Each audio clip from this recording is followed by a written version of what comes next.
தந்தி TV நேயர்களுக்கு வணக்கம். இன்றைய திரை விமர்சன நிகழ்ச்சியில் நம்ம பார்க்க போகிற திரைப்படம் கேங்கர்ஸ். சுந்தர் சி வடிவேலு கூட்டணியில் பல வருடங்கள் கழித்து இந்த திரைப்படம் இன்று வெளியாகிருக்கிறது. இந்த படத்தில் நடிகை கேட்ரின் தெரேசா, வாணி போஜன், அருள்தாஸ், அதேபோல் சந்தன பாரதி உள்ளிட்ட பலரும் இந்த படத்தில் நடித்திருக்கிறாங்க. இந்த படத்தோட ஒன்லைன் என்னன்னு பார்த்தா, ஒரு அரசியல்வாதியிடமிருந்து 3 வில்லன்கள் 100 கோடி ரூபாயை கொள்ளையடித்து பதுக்கி வச்சிருக்கிறாங்க. இந்த 100 கோடி ரூபாயை சுந்தர் சி அவர்களுள்ள ஒரு டீமோட எப்படி கொள்ளையடித்தாருன்றா இந்த படத்தோட முழு கதையாக இருக்கிறது. இந்த படத்தோட கதை எப்படி நகருதுன்னா, ஒரு ஸ்கூலில் கேட்ரின் தெரேசா டீச்சராக இருக்காங்க. அந்த ஸ்கூலில் சில மாணவர்கள் காணாமல் போயிறாங்க மற்றும் அந்த ஸ்கூலில் சில தவறான விஷயங்கள் நடக்குது. இதை போலீஸ் ஸ்டேஷனில் கம்ப்ளைண்ட் கொடுத்தும் போலீஸ் ஸ்டேஷனில் எதுவும் நடவடிக்கை எடுக்காதனால கமிஷனருக்கு ஒரு மெயில் மூலமாக கம்ப்ளைண்ட் அனுப்புகிறாங்க. இதனால் கமிஷனர் ஆஃபீஸில் இருந்து ரகசியமாக ஒரு போலீஸ் ஆஃபீஸரை அனுப்புகிறாங்க.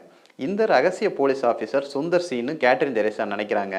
சுந்தர் சி வந்ததுக்கப்புறம் அந்த பள்ளிக்கூடத்தில் நடக்கிற அந்த அநீதி விஷயங்களை அவர் எப்படி மறைமுகமாக தட்டி கேட்குறாரு. அதற்கு பிறகு சுந்தர் சி வடிவேலு காம்பினேஷனில் வர நகைச்சுவை ட்ராக்கு இதெல்லாம் எப்படி நகருது தான் மொதல் பாதியோட கதையாக இருக்கிறது.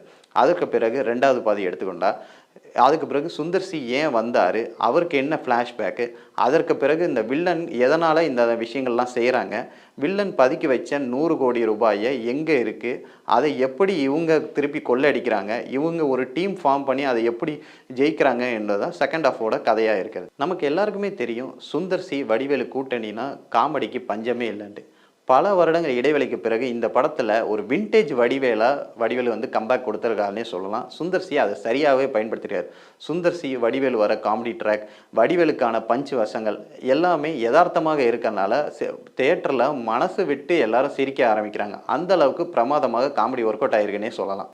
படத்தோட இன்னொரு ப்ளஸ் என்னன்னு பார்த்தா, வடிவேலு சுந்தர் சியோட காமெடி சீக்வன்ஸ் ஃபர்ஸ்ட் ஹாஃபும் சரி செகண்ட் ஹாஃபும் சரி பிரமாதமாக ஒர்க் அவுட் ஆகிருக்கு. செகண்ட் ஹாஃபில் ஒரு வீட்டில் கீயை திருடுற போல சீக்வன்ஸ் வந்து யதார்த்தமான நகைச்சுவையை வெளிப்படுத்திருக்கனால விண்டேஜ் வடிவேலை பார்த்த மாதிரி ரசிகர்கள் கைத்தட்டி சிரிக்கிறாங்க.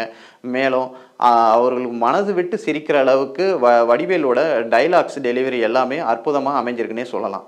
இன்னொன்று, கேட்ரின் தெரேசா ஒரு போர்ஷன்னா சும்மா ஒரு நடிகை வந்துட்டு போகணும் இல்லாமல் படம் முழுக்கும் அவங்களுக்கும் ட்ராவல் பண்ணுறாங்க, அவங்களுக்கும் சுந்தர் சி இம்பார்ட்டன்ஸ் கொடுத்துருக்கிறாரு. படத்தோட நிறைய ப்ளஸ் பார்த்துட்டோம். படத்தோட மைனஸ் என்னென்னா, பழைய படத்தோட சுந்தர் சியோட பழைய படத்தோட ரெஃபரன்ஸ் நிறையாவே இதில் தெரியுது. ஃபர்ஸ்ட் ஹாஃப் இருந்த வேகம் செகண்ட் ஹாஃபில் கொஞ்சம் லேக் ஆகுது. அதுக்கு பிறகு கிளைமேக்ஸில் வேகம் எடுக்குது. மியூசிக் டைரக்டர் சத்யா பின்னணி இசைக்கு நல்ல வலு சேர்த்துருக்காரு. ஆனால் பாடல்கள் அந்தளவுக்கு மனதில் பதியாத மாதிரியே இருக்குது. படத்தோட ப்ளஸ் மைனஸ் பார்த்துட்டோம். மேலும் இந்த படத்தில் கிளைமேக்ஸில் ஒரு ட்விஸ்ட் வச்சுருக்காரு. கேங்கர்ஸ் படத்தோட செகண்ட் பார்ட்டுக்கான லீடை சுந்தர் சி அற்புதமாகவே அமைச்சிருக்காருன்னே சொல்லலாம்.